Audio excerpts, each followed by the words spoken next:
rencana lini tengah baru AC Milan, dan peran Luka Jovic dalam skuad.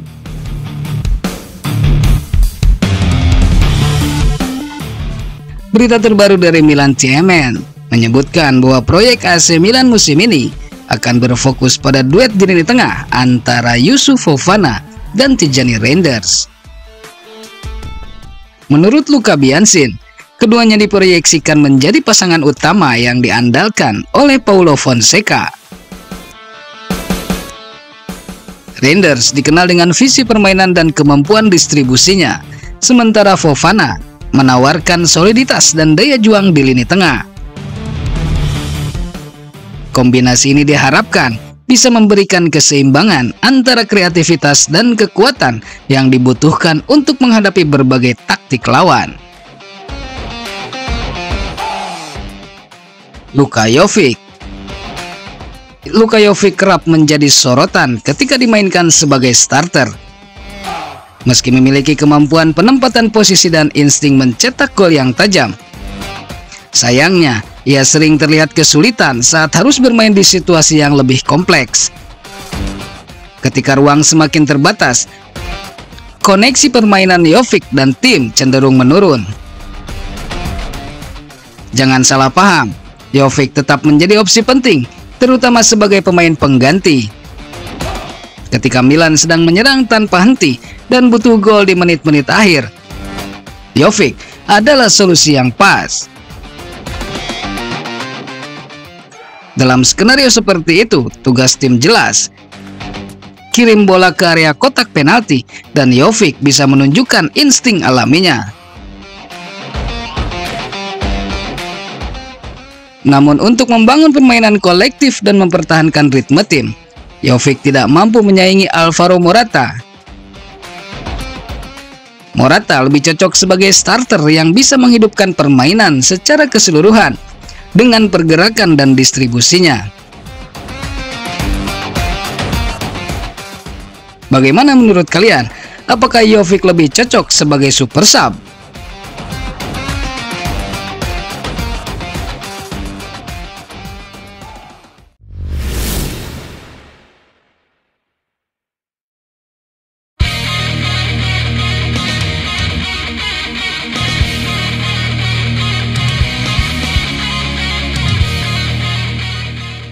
Setelah rekrut 5 pemain, AC Milan cuci gudang. AC Milan sudah aktif di bursa transfer musim panas ini dengan merekrut 5 pemain baru untuk memperkuat skuad AC Milan menghadapi Serie A Liga Italia. Tetapi setelah belanja, kini waktunya Milan melakukan cuci gudang. Ada 6 pemain yang kabarnya siap-siap didepak sebelum jendela transfer ditutup. Rekrutan baru AC Milan. AC Milan telah mendatangkan 4 pemain baru di skuad utama dan 1 pemain di Primavera. Pembelian pemain yang komplit dari belakang hingga ke lini depan, mulai dari Alvaro Morata yang diharapkan mempertajam lini serang, lalu Strahinja Pavlovic yang memperkokoh pertahanan sebagai bek tengah. Emerson Royal sebagai bek kanan juga resmi berseragam merah hitam untuk menambah kekuatan di lini belakang. Dan yang terbaru, lini tengah Milan makin solid dengan kedatangan Yusuf Fofana. Target merampingkan skuad. Dengan masuknya 4 pemain baru, manajemen AC Milan kini fokus untuk merampingkan skuad yang idealnya hanya terdiri dari 25 pemain. Menurut laporan dari Milan News, Milan akan memanfaatkan 13 hari terakhir jendela transfer untuk memperkuat tim sekaligus melepas pemain yang tidak dibutuhkan. Pemain yang sudah pergi.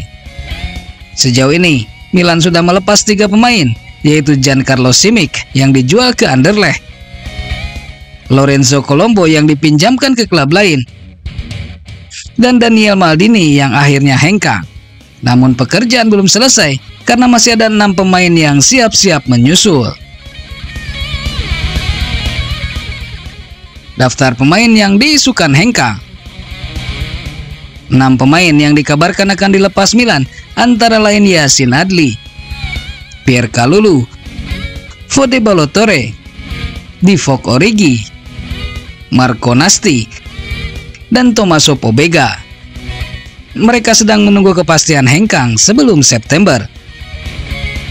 Dari 6 nama tersebut, yang paling dekat untuk meninggalkan klub adalah Marco Nasti, yang dirumorkan akan segera bergabung dengan Cremonese.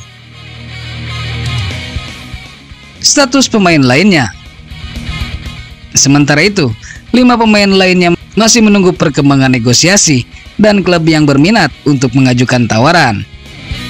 AC Milan jelas ingin merampingkan skuad sekaligus menjaga keseimbangan finansial, terutama dengan target hanya membawa 25 pemain ke musim kompetisi. Jadi apakah keputusan AC Milan untuk cuci gudang itu sudah tepat? Atau justru ada pemain yang sebenarnya masih layak dipertahankan? Tulis pendapat kalian di kolom komentar. Jangan lupa like, share, dan subscribe untuk update terbaru seputar AC Milan. Forza Milan!